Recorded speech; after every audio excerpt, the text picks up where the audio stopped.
ni desarrollo emocional, con Nayara Ortega y José Tomás.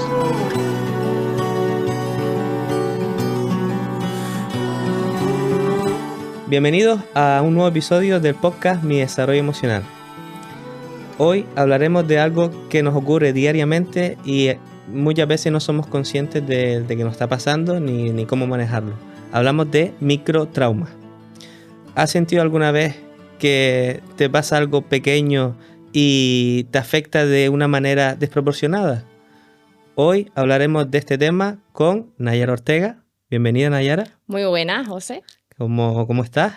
Muy bien, deseando hablar de este tema tan importante y que creo que muchas veces le quitamos valor porque creo que todos hablamos, ¿no? De tengo un trauma de la infancia o tengo un microtrauma y creo que a veces lo invalidamos y que quizás no somos conscientes de cómo esas pequeñas cosas que nos pasan, que a pesar de no ser grandes eventos, sí que nos generan un daño, ¿no?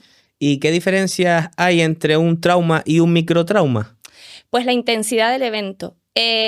Imagina que el trauma sería como si tuviéramos una olla gigante llena de agua y los microtraumas serían como pequeñas cucharaditas de agua que vamos metiendo poco a poco, ¿no? Entonces, el trauma enorme sería como un evento o una experiencia que tenemos en nuestra vida de un alto impacto emocional y el microtrauma serían pequeñas situaciones estresantes, pero que a veces repetidas muchas veces o que ese suceso vaya pasando de forma continua, genera el mismo impacto. Y porque hay personas que les afecta más que a otras, en este caso, es decir, posiblemente lo que es un microtrauma para una persona te puede afectar de una manera determinada y para otras, pues bueno, al final No está ser ahí. tanto, ¿verdad? Exactamente, o muchas veces ni lo reconocemos, ¿no?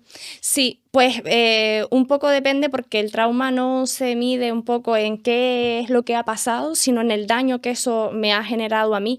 Y entonces cada uno de nosotros interpretamos las situaciones o nuestras experiencias de forma diferente.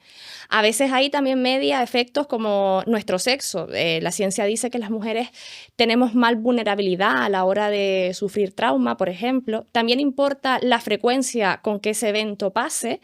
No es lo mismo que un evento negativo me haya pasado una vez, como por ejemplo tener la muerte de un familiar inesperado, como que en cuestión de un año se hayan muerto 3 familiares. Eso va a tener mayor impacto sobre mí. Y también mi resiliencia, mis habilidades personales para hacer frente a esas circunstancias que me pasan y me hacen daño. Sí, y hay experiencias que parecen dejar más huellas que otras, ¿no? En este caso, yo hago el símil con la huella que cuando estamos en la playa, pues al final pasamos una vez, llega la marea, se la lleva, pero hay otras huellas que si pasamos repetidamente, pues aunque pase la marea, pues al final notamos que está.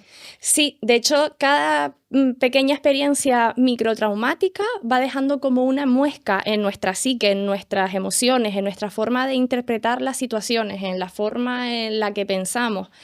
Entonces tenemos que hacer nosotros como un esfuerzo para reconstruir esa huella, ¿no? Y llenarla y que a lo mejor no la veamos tan visible, sin Sí, duda. y colocar esa arena encima de la huella para volver a... Exacto, sí, tal cual. Entonces, es un esfuerzo que tenemos que hacer cuando nos pasa un evento traumático. Ignorarlo y hacer como que no está, no va a ayudar en nada. Tenemos que ser conscientes de ello y ser responsables también y revisar qué es lo que me ha pasado, cómo esto me afecta y qué puedo hacer para superarlo. Y en este sentido, ¿cómo podemos detectar estos microtraumas o estos microtraumas que nos ocurren diariamente? Porque esto pasa prácticamente todos los días, ¿no? Sí, pues lo podemos identificar con nuestros cambios. A veces sentimos que nos genera insomnio, también nos genera disociación. Los microtraumas o cuando hemos sufrido un trauma, nos disociamos. Hay una desconexión entre nuestro cuerpo y nuestras emociones y nuestra mente. También nuestra autoestima se ve debilitada. Nuestros pensamientos también se alteran. Tenemos pensamientos más ansiosos. Estamos constantemente en estado de alarma. Eso es algo que caracteriza mucho a las personas que han tenido microtraumas. Siempre están en alerta, esperando lo peor. Entonces, si observamos que después de un evento, de un gran impacto emocional o altamente estresante, tenemos estos síntomas, es momento de revisarlo. Y esto le pasa tanto a niños como a adultos. Sí, nos pueden pasar en todas las edades. En lo que si pasa la infancia, esa huella todavía se queda más marcada en la arena, ¿no? ¿Por qué? Pues porque los niños tienen un cerebro en desarrollo, todavía no tienen la capacidad para integrar esos sucesos. También los traumas que pasan en la infancia pueden condicionar la funcionalidad del cerebro en un futuro. Claro, porque se está desarrollando ese cerebro, ¿no? Totalmente. Entonces, cualquier cosa externa que afecte a ese desarrollo, como puede ser que en el colegio se hayan reído de mí o haber sufrido violencia en casa, por ejemplo, y en algunas ocasiones el divorcio de los padres, porque los niños lo ven como algo traumático. Sí, porque esta relación de los padres a lo mejor no es la idónea Totalmente. para llevar a cabo esta educación y a lo mejor los niños están sufriendo diariamente estos microtraumas. Totalmente, porque tienen inestabilidad emocional en casa, porque igual su correcto desarrollo o cuidado queda en un segundo plano y esto afecta al desarrollo de un niño y afecta incluso a su rendimiento académico. Los niños pueden tener peores notas a partir de haber sufrido un hecho traumático, por ejemplo, y esto también, este cerebro, que sus conexiones funcionales cambien en esta etapa, puede condicionar al desarrollo del cerebro futuro. Pero esto no quiere decir que el trauma no se cure y no se supere, se puede superar. Sí, digamos que son como pequeñas heridas que se van quedando. Totalmente. Hay algunas que cicatrizan y hay otras que, bueno, que aunque cicatricen siempre las vamos a tener ahí. Totalmente. Y también está muy bien saber que vamos a tener heridas y que aunque hayamos trabajado en un microtrauma y hemos ido a terapia y algo que lo tengamos muy bien integrado, eso no quiere decir que cuando yo mire esa herida sepa qué lo causó, ¿no? Y eso también me genere daño, no pasa nada por ello. Bueno, pero las heridas forman parte del proceso, ¿no? De la vida, No las podemos evitar, ojalá, pero no las podemos evitar también muchas veces. Eso nos conlleva también otros aprendizajes u otra resiliencia, ¿no? ¿Y qué consecuencias tiene tener un microtrauma?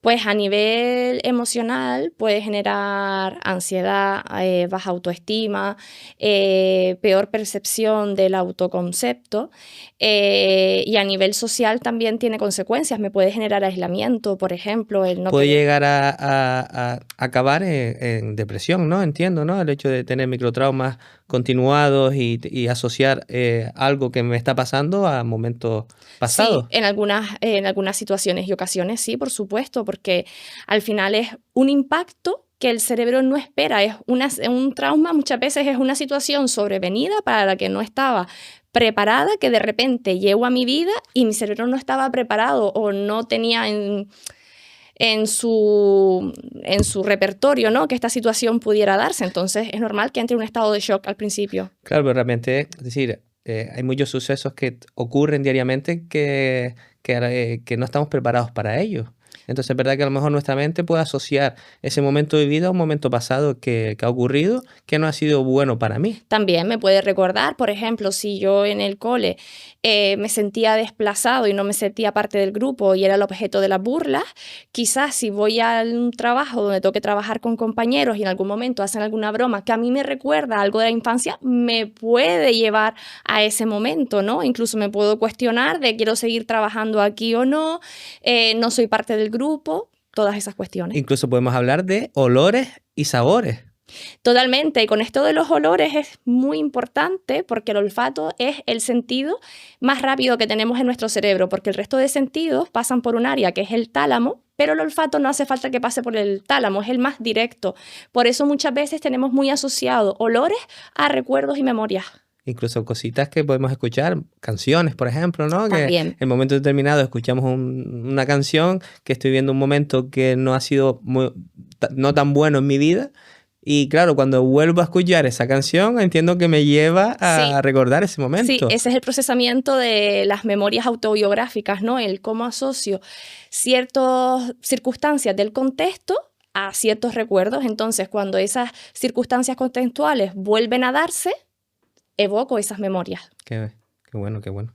Pues, y de estos microtraumas, ¿tú te puedes recuperar? Hay herramientas, entiendo que para tú trabajar con ellas, ¿cómo lo podemos hacer? Sí, por ejemplo, la terapia psicológica ayuda mucho porque ayuda a la expresión de las emociones, ayuda a entender qué es lo que pasó, por qué pasó, qué papel podías jugar tú en esa circunstancia y a partir de ahí también reprocesar tus memorias para darle como otro enfoque a esos hechos vividos. y conseguir que eso que me dolía tanto ahora lo pueda recordar o percibir de otra forma diferente que no me genere tanto dolor. ¿Y nos podrías poner un ejemplo que te haya pasado, que te haya ocurrido con tu vida, pues tengas algo por el estilo? A mí de microtraumas, ahora me es complicado traer uno a la cabeza, pero bueno. Como en mi familia siempre se ha hecho una broma, que no sé si entraría dentro de la categoría microtrauma, pero siempre se ha hecho esta broma en mi familia, que yo un día por Reyes quería una muñeca, quería una Barbie específica y esa Barbie no llegó. Pero ese día salí a la calle y todas las niñas tenían esa Barbie que yo no tuve, entonces siempre me quedé luego muchos años para Reyes pidiendo esa Barbie, esa Barbie que nunca llegaba, y de esa manera me entenderé yo que los Reyes Magos no existían. Me enteré a razón de que esa Barbie no llegó. Y bueno, años más tarde, una prima mía, el día de mi boda, me regaló esa Barbie de hacía como 30 años atrás y todos dijimos que por fin había yo superado el trauma de esa Barbie que no llegó. Entiendo que eso se fue generando en la infancia, como comentabas antes, ¿no? Y claro, esto al final fue, digamos que llevándolo a tu vida adulta y claro, siempre que escuchabas a lo mejor la palabra Barbie o llegaba el Día de Reyes, ¿no? Entiendo que este momento pues... Sí, yo creo que de pequeña me tendría que haber puesto muy pesada ese día, pero bueno, esto al final es anecdótico, no entraría en la categoría como hecho microtraumático, porque al final eso a mí no tuvo un gran impacto emocional, pero bueno, que mi familia siempre se dijo que Nayara tiene el trauma de no que tenga la Barbie.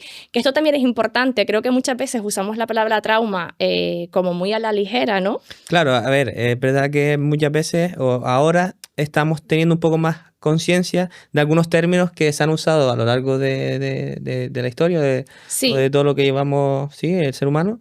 Y claro, es verdad que ahora estamos tomando conciencia de algunos conceptos, por ejemplo, trauma. Sí. ¿Qué significa la palabra trauma, Nayara? Claro, pues la palabra trauma es dolor. Eso significa la palabra trauma. Dolor, cualquier cosa que me haya pasado o que me haya generado dolor. Que no puede ser tanto físico como emocional. Sí, físico o psíquico. Entonces, eso es lo que significa la palabra trauma. Entonces, cualquier circunstancia que yo haya vivido, física o psíquica, que me genere dolor. Entonces, muchas veces decimos, es que tú estás traumado con tu ex, o es que tú estás traumado, y lo decimos así como para quitarle valor, pero realmente sí, porque imagínate que tú estás súper enamorado de tu pareja, que sientes que todo va bien, y de repente tu pareja comete una infidelidad. Eso duele mucho, es un impacto, deja una huella. La sensación de deslealtad que tienes, la sensación de has roto un compromiso, eso me puede generar un microtrauma. Entonces no debemos quitarle valor a eso ni hablar de ello tan banalmente, porque sí, eso me lo puede generar. Incluso en las relaciones se puede haber causas que generen estos microtraumas si se repiten de manera continuada, ¿entiendes? Claro, que a lo mejor mi pareja tenga faltas de respeto o que se dirija a mí de una forma irrespetuosa y me esté desvalorizando. Eso puede generar un impacto emocional en mí y es algo que a lo mejor voy a cargar para mis relaciones futuras, ¿no? Situaciones por las que no quiero volver a pasar. O que si en algún momento mi nueva pareja me dice una broma o hace un comentario que a mí me recuerda la situación negativa que viví, eso me va a generar rechazo y malestar, sin duda. Y este trauma, dolor, sí, que es tanto físico como psíquico, uh-huh. se puede ponderar de la misma manera. Es decir, tiene ese impacto a nivel ser humano, deja la misma huella, es decir, porque a nivel físico tú lo notas, lo sientes, te dices, me duele el codo, me duele la mano, me duele la cabeza, pero a nivel psíquico, tú no eres consciente de que te está doliendo. Hay una cosa muy importante y es que a nivel social validamos más ese dolor físico que psíquico, porque el físico lo podemos ver y entonces podemos empatizar más con esa persona. La persona se siente más validada, pero el dolor emocional o psicológico no se ve, no hay una forma medible de tú saber cuán mal lo está pasando esa persona.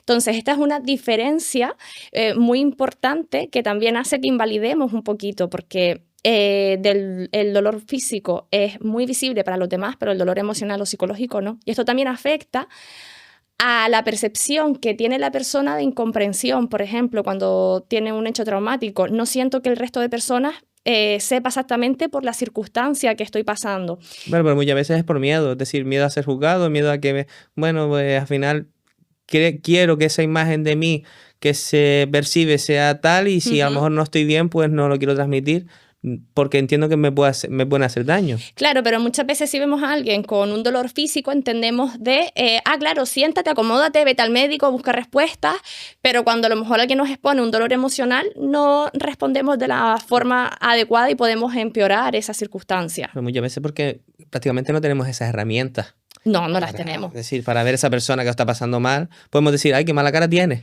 Claro, pero por dentro no sabemos decir lo que puede estar pasando. Y otra cosa muy importante es que ese trauma o dolor físico o psíquico o emocional genera dolor físico. Eso se llama la somatización, ¿no?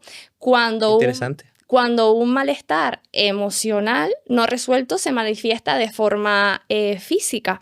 Esto, por ejemplo, pasa mucho en las patologías intestinales, como por ejemplo enfermedad de Crohn, colon irritable, y este tipo de cuestiones se relacionan mucho con el estado emocional de la persona. Es decir, tú me estás diciendo que si yo a nivel emocional estoy pasando por un proceso que digamos que no es bueno, sí, eso me va a afectar en la parte física y te va a generar dolor físico y patologías físicas totalmente, sí. Entonces es muy importante que tengamos estos factores en cuenta porque no es una broma, no es algo que se supere y ya está, es algo que nos genera consecuencias a nivel psíquico y físico. ¿Y crees que la sociedad es consciente de estos microtraumas que estamos hablando, de este concepto de microtrauma que sucede cada día, pero que no somos conscientes de ello ni que... No somos conscientes. De hecho, yo muchas veces en consulta tengo personas que me han comentado, es que no sé por qué estoy así, no sé por qué me pasa, yo en otros momentos de mi vida he sido súper fuerte y ahora no. Y cuando empiezo a indagar y veo la historia de vida de esa persona, ha tenido muchos eventos altamente estresantes que justifican totalmente el estado en el que se encuentra. Y de esto yo me he dado cuenta, no solamente a nivel físico, sino también a nivel emocional, ¿no? De cuando una persona ha estado sometida a situaciones altamente estresantes, al final la mayoría tiene problemas del sistema inmune, problemas intestinales, problemas musculares, constantes visitas al médico y muchas veces es de un problema emocional no resuelto.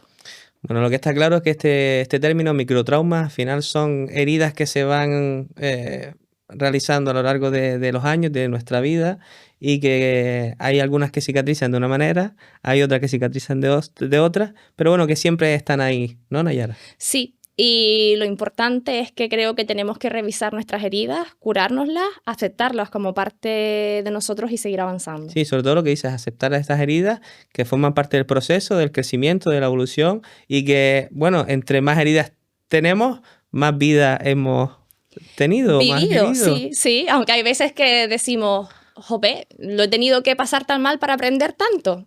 También eso a veces es una putada, hay que decirlo así porque lo es, una putada. Bueno, hasta aquí el episodio de hoy del podcast Mi Desarrollo Emocional. Sin duda el dolor emocional siempre deja huella, pero está claro que nosotros somos los que tenemos que decidir qué huella deja y cómo podemos gestionarla o vivirla. Sí. Nayara, muchas gracias. Muchas gracias a ti. Recuerda que nos puedes seguir en redes sociales y les esperamos en el nuevo episodio de mi podcast, de Mi Desarrollo Emocional, con Nayara Ortega.